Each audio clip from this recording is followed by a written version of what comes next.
As máquinas da Segunda Guerra Mundial. Os nazistas. Episódio 5. O desafio. Primeiro ato. O Plano Z.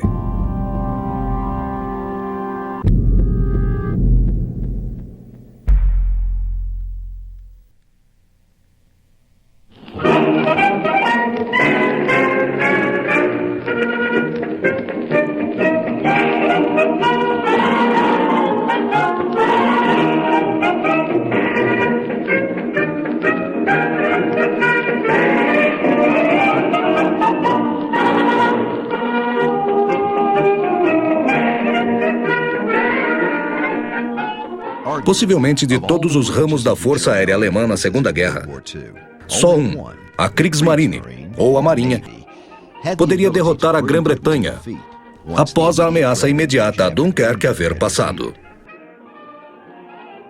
Fossem os U-Boats no Atlântico, ou os grandes navios como o Bismarck ou o Tirpitz no Atlântico Norte, a Kriegsmarine conseguia, durante os ataques ao sistema de comboio, de subjugar a Inglaterra.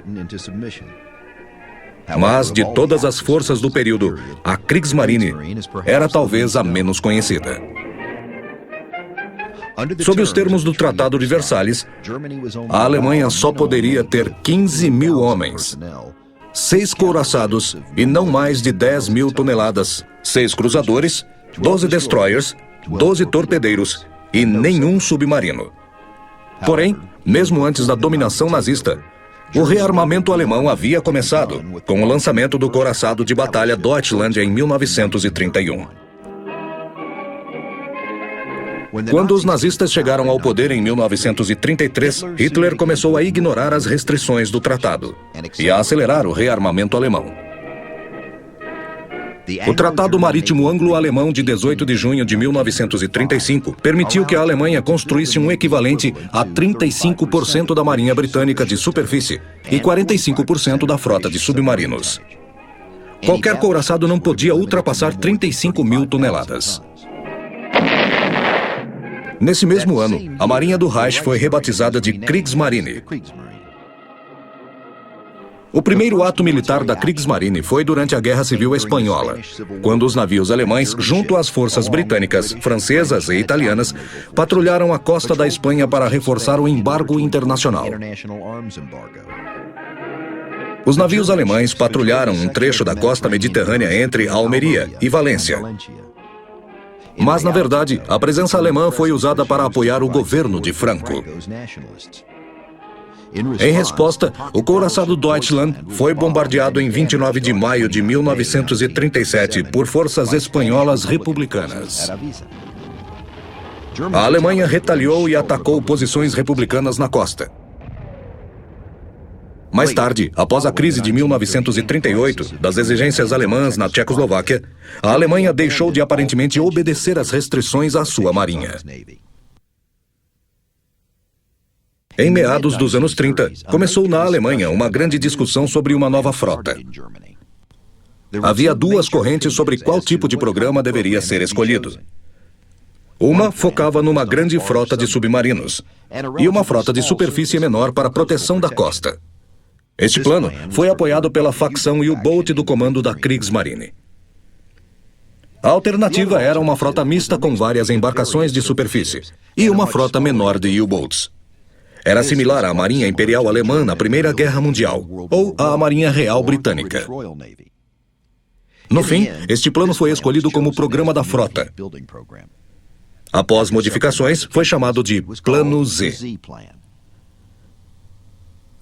Segundo este plano, a Kriegsmarine cresceria para 800 unidades. Consistiria em 13 couraçados e cruzadores de batalha, 4 porta-aviões, 15 Panzerschiff, 23 cruzadores e 22 dos chamados Spar Cruiser, que eram grandes destroyers. Além disso, foram construídos muitos navios menores. Esses navios foram construídos entre 1939 e 1946. Nessa época, o contingente da Kriegsmarine era de 201 mil homens e mais de 33 bilhões de marcos foram gastos para a construção de novas unidades. Este projeto nunca foi iniciado. A concretização do Plano Z começou em 29 de janeiro de 1939, quando foram dispostos 2 couraçados classe H. 3 meses depois, a Alemanha abandonou o acordo com a Inglaterra, e o sonho de guerra nunca mais contra a Inglaterra acabava. 4 meses depois, a Alemanha atacaria a Polônia. Com a expectativa de uma rápida vitória alemã por terra, todos os trabalhos no Plano Z foram paralisados. Nos meses seguintes, todos os navios incompletos do Plano Z foram desmontados e o material usado na construção de submarinos. Segundo ato. Primeiro sangue.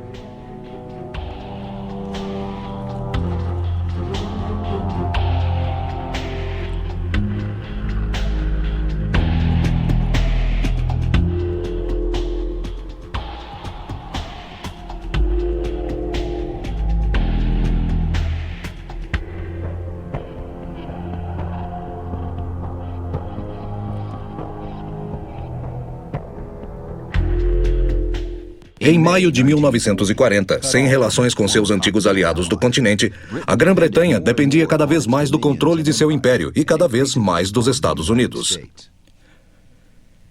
Acima de tudo, era essencial à sua sobrevivência proteger as linhas do Mediterrâneo e do Atlântico. Se uma delas fosse cortada, as consequências poderiam ser fatais. Batizo este navio, Rei George V, e que Deus o abençoe e a todos que nele servirem.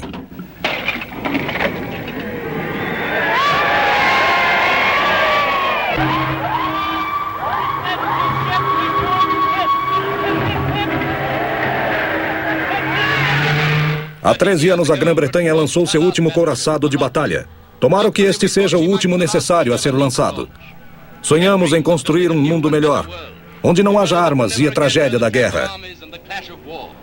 Hoje, esses sonhos são despedaçados, mas uma verdade permanece: uma poderosa Marinha Real Britânica é a melhor garantia, não só da segurança da nossa população, mas da paz do mundo todo. O Rei Jorge V e outros navios que se seguirem a ele representam o novo espírito da Grã-Bretanha, que lidera todas as nações com força e determinação pela paz.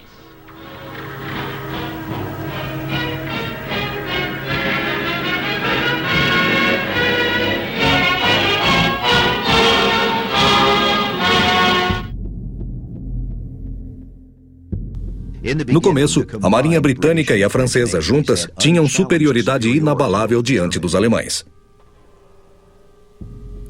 Se o almirante Eric Raeder tivesse tempo e liberdade para fazer o que queria no Plano Z, a Kriegsmarine representaria uma ameaça à Marinha Real desde o primeiro dia da guerra. No entanto, a guerra veio cedo demais para Raeder, cujas forças estavam despreparadas para tal missão. Antes da guerra, o comandante dos U-Boats alemães, Karl Dönitz, calculou que precisaria de 300 dos últimos U-Boats, operando num sistema conhecido como Alcateias. Neste sistema, os U-Boats atacariam um comboio simultaneamente e surpreenderiam os navios de defesa. Isso criaria pânico entre os navios mercantes. A estratégia, com o tempo, tiraria da guerra a nação da ilha. A realidade é que, em 1º de setembro de 1939, a frota de U-Boats consistia de 57 submarinos prontos para a ação. Seriam os U-Boats tipo 2, pequenos e de curto alcance, que foram usados para a colocação de minas e operações em águas britânicas. A frota alemã de superfície não estava muito melhor. A Marinha Real Britânica era 10 vezes superior à dos alemães. Em 1939, a Kriegsmarine não tinha força para enfrentar os aliados numa batalha de frotas pelo domínio do mar. A estratégia alemã era baseada na frota comercial, usando couraçados, cruzadores mercantes, submarinos e aeronaves.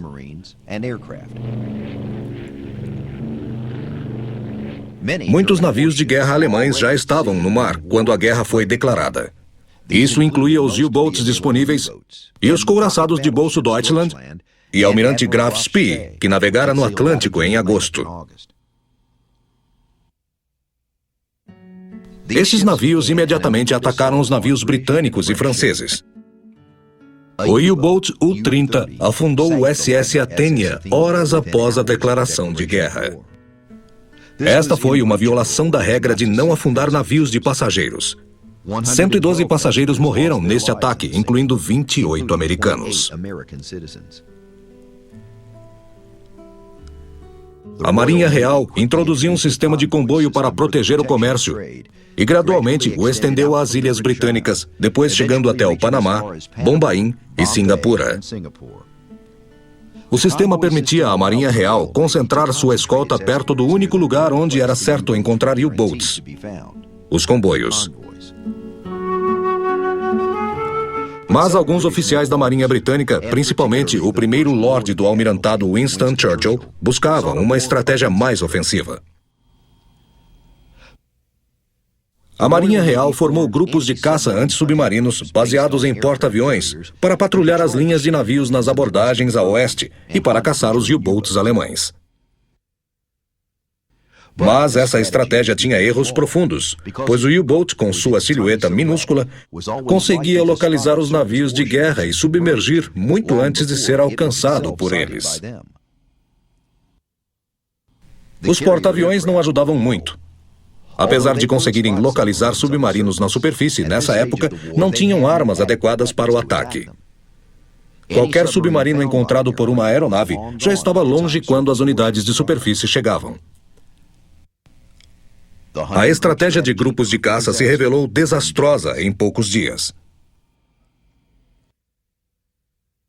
Em 14 de setembro de 1939, o porta-avião britânico mais moderno, o Ark Royal, quase foi afundado quando 3 torpedos do U-39 explodiram antes da hora. O U-39 foi afundado pelos destroyers da escolta, tornando-se a primeira perda de U-Boat na guerra. Sem aprender a lição, outro porta-avião, o Courageous, foi afundado 3 dias depois pelo U-29. Destroyers de escolta, que caçavam U-Boats, continuaram a fazer parte da equivocada estratégia anti-submarinos no primeiro ano da guerra. Os U-Boats eram ardilosos e os comboios sem proteção corriam risco ainda maior. O sucesso dos alemães ao afundar o Courageous foi superado quando um comandante do U-Boat Gunther Prien, no U-47, penetrou o ancoradouro naval britânico em Scapa Flow e afundou o HMS Royal Oak. Prien de imediato tornou-se um herói na Alemanha. No Atlântico Sul, forças britânicas eram castigadas pelo cruzador almirante Graf Spee, que afundara 9 navios mercantes de 5.000 toneladas no Atlântico Sul e no Oceano Índico durante os primeiros 3 meses de guerra. Os britânicos e os franceses formaram uma série de grupos de caça, incluindo 3 cruzadores de batalha, 3 porta-aviões e 15 cruzadores para irem atrás de Raider e Deutschland. Esses grupos varreram o oceano durante meses, sem sucesso, até que um almirante britânico teve um palpite.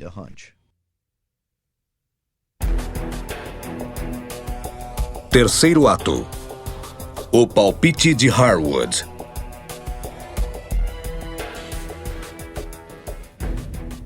No dia anterior à declaração da guerra, o primeiro-ministro Neville Chamberlain indicou Winston Churchill como primeiro Lorde do Almirantado.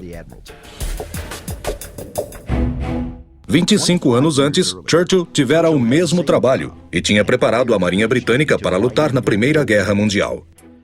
No dia de sua indicação, a Marinha enviou uma mensagem a todos os seus navios: Winston está de volta. Churchill entendia a importância do poder marítimo para a sobrevivência de seu país. Embora os submarinos fossem o maior perigo para a Marinha inglesa, não era o único.